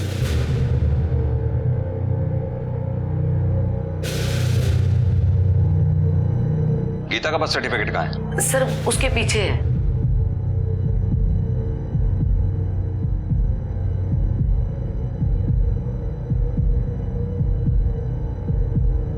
महादेव जी एक बात बताइए, नितेश अपने नाना नानी के यहाँ था या हॉस्टल में था? फिर भी ये कैसे पॉसिबल हो सकता है कि दोनों भाई बहनों को किसी ने भी एक साथ आज तक नहीं देखा? सर ये बचपन में 1-2 बार ही घर आया है, वो भी 1-2 दिन के लिए। अक्सर हम ही लोग इससे मिलने चले जाते थे। वैसे सर नितेश बहुत शर्मीला है, इसलिए घर के बाहर बच्चों के साथ खेलता भी नहीं था। शायद इसीलिए लोगों ने इसे बहुत कम देखा होगा। अच्छा एक बात बताइए, जिस दिन आपकी बहू नंदिनी का मर्डर हुआ उस दिन आप लोग कहाँ थे? सर मैं और गंगा तो घर में ही थे। और नितेश तुम? मैं तो दोस्त के पास गया था, उसी के साथ था। सर मुझे नहीं लगता कि ये लोग सच कह रहे हैं, क्योंकि गीता के गायब होने के बाद नितेश का अचानक से आना और उसकी ये हरकतें, मुझे डाउट है सर। मुझे ऐसा लगता है कि हमें नितेश का मेडिकल चेकअप कराना चाहिए। हमें जो डाउट तुम्हें है वही डाउट मुझे भी है, लेकिन इस आधार पर हम नितेश का मेडिकल चेकअप नहीं करवा सकते जब तक हमारे पास उसके खिलाफ कोई पुख्ता सबूत ना हो। तुम एक काम करो, गंगा, महादेव और नितेश, इन तीनों के कॉल रिकॉर्ड से करवाओ। देखो इनके फोन की लोकेशन उस वक्त कहाँ थी, पता तो चले ये सच बोल रहे हैं या झूठ। ठीक है सर।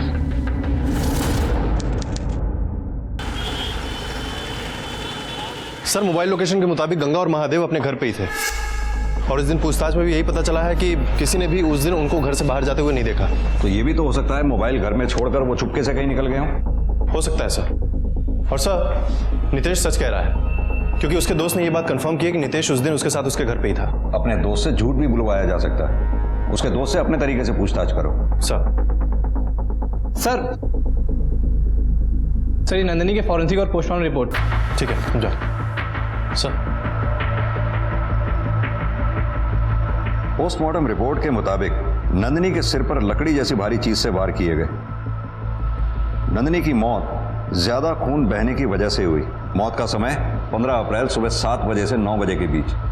फॉरेंसिक जांच में यह पाया गया कि लकड़ी पे जो खून मिला था वो नंदिनी का ही है, यानी कि उस दिन नंदिनी जिस औरत से मिली थी उसी औरत ने नंदिनी का खून किया है।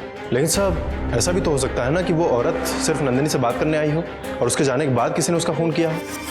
अमित, फिलहाल तो हमारे शक के घेरे में नितेश, गंगा, महादेव ये तीनों ही हैं और इन तीनों के पास नंदिनी को मारने का मोटिव भी था। इन तीनों पे नजर रखो। सब और सब नंदिनी के मायके के पास जो खबरी हमने अलर्ट किया था उसने बताया कि निशा अपनी बहन नंदिनी से काफी नाराज थी। क्यों? सर क्योंकि सारा पैसा नंदिनी की शादी में ही खर्च हो गया था और अब पैसों की वजह से ही निशा की शादी नहीं हो पा रही थी। दीदी आपकी बेटी है तो क्या मैं नहीं हूँ? बिना सोचे समझे सारा पैसा जैसे उसकी शादी में लगा दिया। थक गई हूँ मैं दुनिया के ताने सुन सुन के। कब तक अपने माँ बाप की छाती पे मूंग डालोगी? अपने घर जाओ शादी करो। अब अगर वो वापस पैसे मांगने आएगी तो मैं उसे जान से मार दूंगी। हमने सुना तुम अपनी बहन नंदिनी से काफी नाराज थी, इतनी नाराज कि उसकी जान लेने तक की बात की थी तुमने। सर वो सब मैंने गुस्से और फ्रस्ट्रेशन में कह दिया था, लेकिन इसका मतलब ये नहीं है कि मैं अपनी बहन को मार दूं। 15 तारीख को कहाँ थी तुम? अरे बेटा भूल गई तू? उस दिन तू मेरी दवाई लेने गई थी ना? हाँ, पापा के लिए दवाई लाने गई थी। मतलब के बाहर थी तुम, घर पे नहीं थी। नंदिनी से मिली थी उस दिन तुम? नहीं, और मैंने नहीं, उसके ससुराल वालों ने उसे मारा है। सर जब पिछली बार मेरी आपसे बात हुई थी मैंने कुछ छुपाया था, समझ ही नहीं आ रहा था कि बताऊं कैसे। पर इस बार मैं आपको साफ साफ सब बताऊं, ना कि सिर्फ बताऊंगी बल्कि दिखाऊंगी।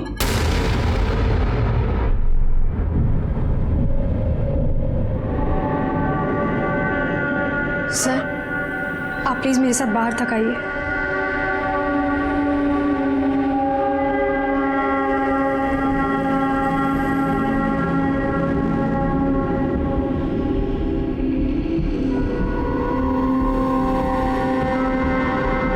क्या है ये?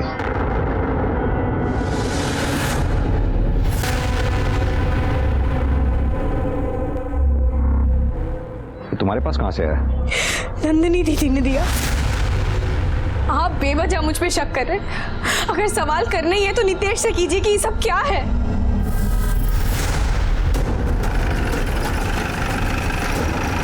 महादेव जी, ये आपके घर का सर्च वारंट, हमें आपके घर की तलाशी लेनी है। Search warrant? आओ मैं।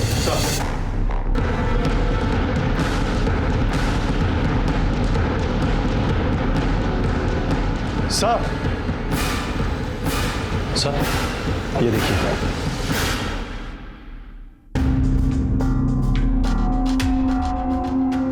महादेव जी, नितेश अगर लड़का है तो उसे इन चीजों की क्या जरूरत पड़ती होगी? सर ये टॉय नितेश का नहीं है, वो तो बहुत ही शरीफ लड़का है। लगता है उसके किसी दोस्त ने उसे दिया होगा। सर ये आजकल के बच्चे क्या सोचते हैं क्या करते हैं कुछ पता नहीं चलता सर, लेकिन हमें इसके बारे में कुछ पता नहीं था। अमित सर पता करो ये सेक्स टॉय खरीदा कहां से गया? सब नितेश ने वो टॉय कामसेवा नाम की साइट से खरीदा था। मैंने उसके बैंक रिकॉर्ड चेक किए हैं सर। सर उसने ऑनलाइन पेमेंट किया था और सर उसने ये टॉय एक बार नहीं बल्कि 3 बार खरीदा है और जिसने उसको डिलीवर किया था मैंने उसे बुलाया सर। सर तुम्ही ने वो सेक्स टॉय डिलीवर किया था? जी साहब, ऑनलाइन डिलीवरी मैं ही देने जाता हूँ। ये वो लड़का? नहीं साहब, वो एक लड़की थी लेकिन शक्ल एकदम इसकी तरह थी।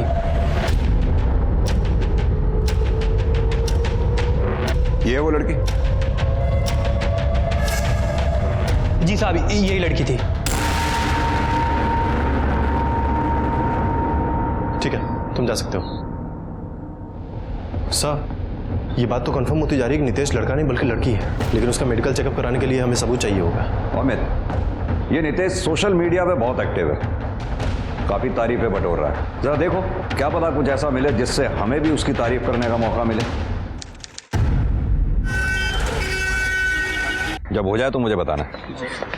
सर, हमारे आईटी सेल ने नितेश के सोशल मीडिया अकाउंट से कुछ इन्फॉर्मेशन निकाली है। सर, नितेश का अफेयर किसी शकुंतला नाम की लड़की के साथ चल रहा था, लेकिन पिछले कुछ समय से इन दोनों के बीच में चैटिंग बंद है। ये शकुंतला का आईपी एड्रेस निकलवाओ, पता करो उसका इंटरनेट प्रोवाइडर कौन है, उसी से इसके एड्रेस का पता चल जाएगा। सर, पुलिस का शक लगभग यकीन में बदल चुका था। नितेश नहीं गीता है, लेकिन कार्रवाई करने के लिए और कानूनी प्रक्रिया को ध्यान में रखते हुए पुख्ता सबूतों की जरूरत थी। इन सभी उतार चढ़ाव और जद्दोजहद के बीच पुलिस को एक ऐसा सुराग मिला जो उनके होश उड़ा देने वाला था।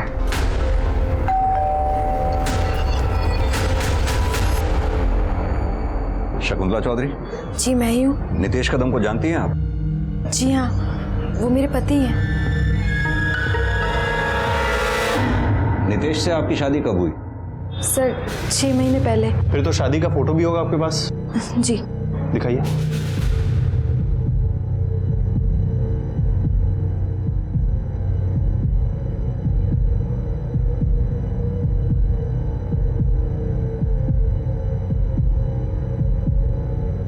नितेश से मिली कब थी आप? सर हम सोशल मीडिया पे मिले थे, हम सोशल मीडिया पे फ्रेंड्स थे। और ये घर किसका है? सर हम यहाँ रेंट पे रहते हैं, शादी से कुछ दिन पहले ये घर रेंट पे लिया था। अपने पति नितेश को बुलाइए, मिलना है हमें। सर वो तो नहीं है, 2 दिन से घर ही नहीं आए। अक्सर ऐसा करते हैं, मुझे बहुत टेंशन होती है, पता नहीं कहाँ चले जाते हैं और बताते भी नहीं है। आपको पता है आपके पति नितेश कदम की शादी आपसे पहले किसी नंदिनी नाम की लड़की से भी हो चुकी है? जानती हैं आप नंदिनी के बारे में? मुझे पता होता तो मैं शादी क्यों करती। तो क्या आप वाकई नंदिनी के बारे में कुछ नहीं जानती? जी नहीं। अच्छा ये बताइए, आप 15 अप्रैल की रात को कहाँ थी? सर आप इतने दिन पहले की बात पूछ रहे हैं, कैसे याद होगा? हाँ सर याद आया, मैं नितेश के साथ ही थी। हम दोनों रजिस्टर ऑफिस गए थे मैरिज सर्टिफिकेट के लिए अप्लाई करने।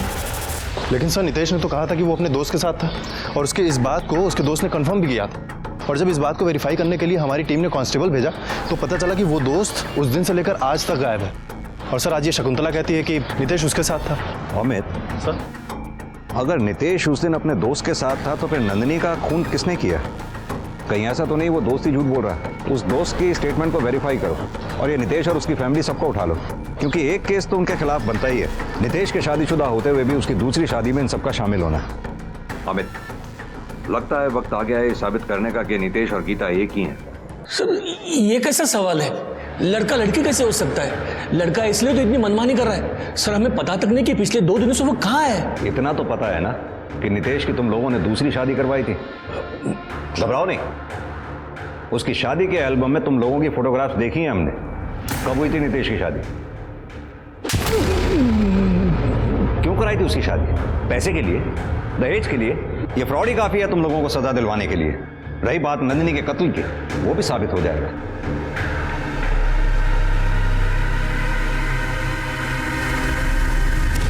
हाँ तो शकुंतला, यह है तुम्हारी बैंक की स्टेटमेंट, जिससे साफ जाहिर होता है कि हर महीने तुम्हारे अकाउंट में 25,000 रुपए नितेश डालता है। क्या मैं जान सकता हूं किस बात के 25,000 रुपए देता है वो आपको? सर नितेश कोई पराये थोड़ी है, पति है वो मेरे, बस महीने के खर्च के लिए पैसे देते हैं। अच्छा, तुम पति पत्नी हो तो नितेश के मोबाइल की लोकेशन ये बताती है कि पिछले 4 महीने से वो यहाँ आया ही नहीं है। उसके कॉल रिकॉर्ड्स ये बताते हैं कि पिछले 4 महीने से तुम्हारी और नितेश के बीच में कोई बातचीत ही नहीं हुई है। अब आगे की कहानी तुम मुझे खुद बताओगी या हम उगलवाएं? बोलो। सर वो मुझे अपना राज छुपाने के लिए और चुप रहने के लिए पैसे दे रहे हैं। कैसा राज? सर मुझे पता चल गया था कि वो लड़का नहीं है, लड़की है। नितेश तुम रेडी हो जाओ, मैं चाय बनाती हूँ।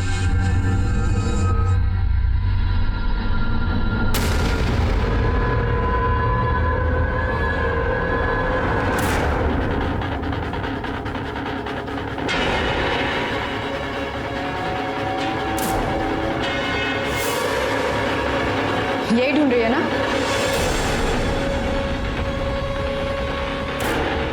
यही है ना तेरी असलियत? बर्बाद कर दिया तूने मुझे, धोखा किया है मेरे साथ, मेरा घर तक बिकवा दिया दहेज के लिए। अब तू देख मैं तेरा क्या हाल करती हूँ। सर मैंने उसे धमकी दी थी, डराया था, तो वो डर गई और माफ़ी मांगने लगी कि तो मैंने उसे बोला कि मैं तब तक ही अपना मुंह बंद रखूंगी जब तक वो हर महीने मुझे 25,000 देती रहे। तुम्हें यह ख्याल क्यों नहीं आया कि तुम पुलिस में कंप्लेंट कर दो? सर पुलिस कंप्लेंट से मेरा क्या फ़ायदा होता? मेरी मेहनत से बनाया हुआ घर शादी के खर्चे में और दहेज की बली में चढ़ गया, तो मुझे एक यही रास्ता मिला। उसने मुझे दहेज के 15 लाख रुपए वापस किए और उसका राज न खोलने के लिए वो हर महीने मुझे 25,000 रुपये देता है। अमित सर, ये गीता के लड़के और लड़की के दोनों के भेज के फोटोग्राफ्स निकलवाओ, रेलवे स्टेशन, बस स्टैंड सब पे लगवाओ। आसपास जितने भी लॉजेस होटल्स हैं सब में प्रॉपर मेल करो। पता नहीं कितनी लड़कियों से उसने शादी की होगी। इससे पहले कि और लड़कियों की जिंदगी बर्बाद करे, हमें उसे जल्द से जल्द पकड़ कर उसका मेडिकल टेस्ट कराना होगा। Sir, excuse me sir. Hello, ठीक है, हम अभी आते हैं। सर, जिस दिन नंदिनी का कत्ल हुआ उसी दिन के मैरिज रजिस्ट्रार के ऑफिस का फुटेज मिल गया और सर उस फुटेज में नितेश शकुंतला के साथ है। मतलब अब सिर्फ गंगा बची। सर हम सच बोल रहे हैं सर, हमने किसी को नहीं मारा है सर, हमने किसी को नहीं मारा है। चलो माना कि तुम लोगों ने किसी को नहीं मारा है, लेकिन ये बताओ दहेज के लिए नितेश की कितनी शादियां करवाई तुमने? बोल। दो सर, दो। यानी नंदिनी और शकुंतला। नंदिनी को दहेज के लिए टॉर्चर किया और शकुंतला बेचारी का घर तक बेच दिया। नहीं सर, हमने उसका घर नहीं बिकवाया, उसने खुद ही बेचा। नितेश जैसे गुणी लड़के आजकल कहाँ मिलते हैं सर? अच्छा पति पाने के लिए उसने बेचा होगा सर। सर उसने खुशी खुशी जितना दिया ना उतना ही हमने लिया, बस। अच्छा, अब ये भी बता दो तुम्हारे उसी गुणी नितेश की गुणी बहन गीता इस वक्त कहाँ है? सर बताया था ना, भाग गई है। भाग गई? गीता और नितेश एक ही हैं। हाँ, शकुंतला ने अपना मुंह खोल दिया है। उसने बता दिया है कि तुम लोग उसकी जुबान बंद रखने के लिए उसे 25,000 रुपए महीना दिया करते थे। और इस बात का भी चश्मदीद गवाह है हमारे पास कि नंदिनी को किसी औरत ने मारा था।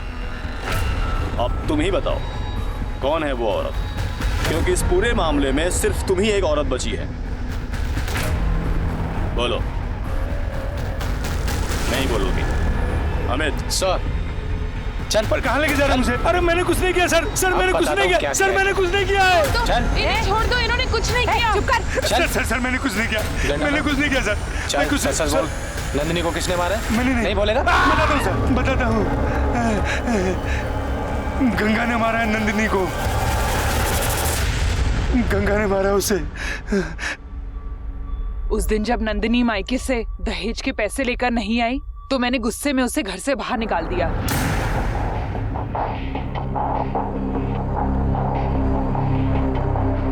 अरे आ गई मेरी बहू। अरे वाह, ला पैसे लेकर आई है ना, ला पैसे दे। मम्मी जी, मेरे पापा की तबीयत खराब है, उनका इलाज भी लोगों से पैसे लेकर के चल रहा है, उन पर बहुत कर्जा हो गया है। अच्छा, तेरे पापा पे बहुत कर्जा हो गया है? मतलब इलाज के लिए वो कर्जा ले सकते हैं, लेकिन दहेज की बाकी रकम के लिए कर्जा नहीं ले सकते। उन्हें अपनी बेटी की जरा भी चिंता नहीं है। तो ऐसा कर, तू भी अपने बाप के घर में जाकर मर जा।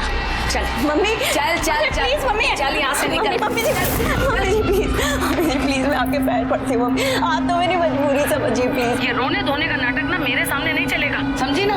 दहेज के पैसे लेकर आएगी तो इस घर में घुसने दूंगी, वरना पड़ी रहे अपने बाप का खत। चले यहाँ से। Mummy please, mummy please, mummy जी।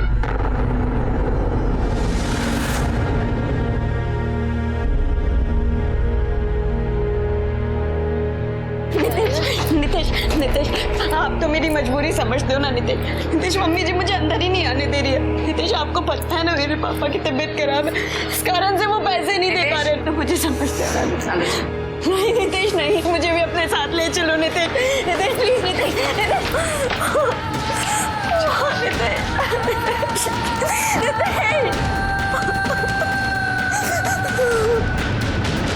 लेकिन नितेश ने उसे आधी रात में घर के अंदर ले लिया।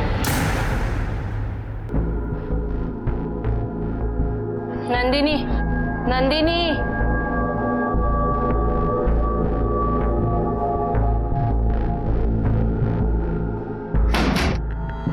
नितेश, अंदर लाने के लिए थैंक यू।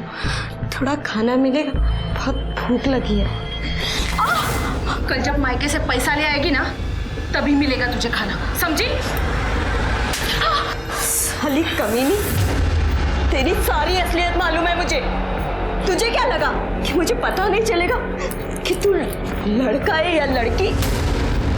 अब तू क्या बताएगी मुझे? मैं बताऊंगी तुझे, पूरी दुनिया के सामने नंगा करूंगी तुझे, कहीं मुंह दिखाने के लायक नहीं छोड़ूंगी तुझे।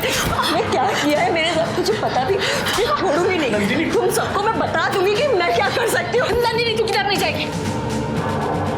अरे बेटा सुनो, बेटा नंदिनी, नंदिनी, नंदिनी, नंदिनी, नंदिनी। मैं समझ गई थी कि अब वो हमारी सारी पोल खोल देगी, इसीलिए मैंने सारी रात उसके दरवाजे पे नजर रखी। जब वो सुबह सुबह घर से बाहर निकली तो मैं उसके पीछे हो गई। कहाँ जा रही है? तुम्हारा भांडा फोड़ने। देख नन्नी, मेरी बात सुन, मेरी बात को समझ। नहीं, मुझे कुछ नहीं सुनना। अरे तू बात सुन। अरे मेरी बात सुन, मेरी बात सुन नंदिनी, हमें दहेज वहेज अब कुछ नहीं चाहिए, और मैं नितेश से कह के तेरा तलाक भी करवा दूंगी, और तुझे पैसे वैसे जो कुछ चाहिए मैं दूंगी, लेकिन तू अपना मुंह मत खोलना, नितेश के बारे में किसी को मत बोलना। नितेश या गीता? अब देखो तुम कि मैं तुम लोगों का क्या हाल करती हूँ। क्या हाल करेगी? क्यों किया ये सब? सिर्फ पैसों के लिए, दहेज के लिए? जी, दहेज के लिए, क्योंकि इसी दहेज की वजह से मेरी बेटी की शादी नहीं हो रही थी। हमने सोचा अगर हमें बेटी की जगह बेटा हुआ होता तो हमें दहेज देना नहीं पड़ता, बल्कि हम दहेज लेते। हम तीनों को यही रास्ता सही लगा, और यही रास्ता तुम लोगों को जेल की काल कोठरी तक ले आया।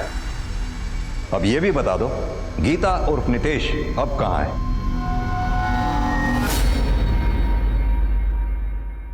पुलिस ने गीता उर्फ नितेश को मोबाइल लोकेशन के जरिए ढूंढ निकाला और गिरफ्तार किया। नंदिनी के घर वालों ने गीता और गीता के माता पिता के खिलाफ दहेज का केस दर्ज करवाया, लेकिन चूंकि गीता लड़की है इसलिए अदालत ने गीता और नंदिनी की शादी को अमान्य मानते हुए गीता पर धोखाधड़ी का मामला दर्ज किया।